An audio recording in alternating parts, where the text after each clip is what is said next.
का क्यों तमाशा किया था इस लोगों ने? आपने कल हमारी तारीफ की है कि जो 1.5 साल से आ रहे हैं वो तमीज में रहते हैं।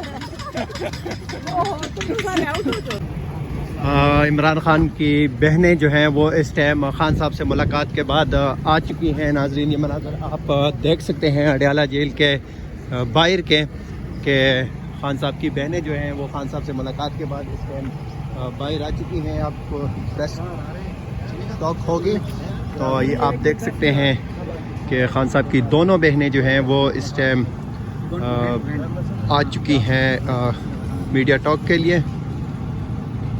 आप देख सकते हैं कि खान साहब की बहनें जो हैं वो इस टाइम आ चुकी हैं अडयाला जेल के बाहर। तो ये आप मनाज़र देख सकते हैं। यहाँ पे पाकिस्तान तहरीक इंसाफ के वकला भी हैं।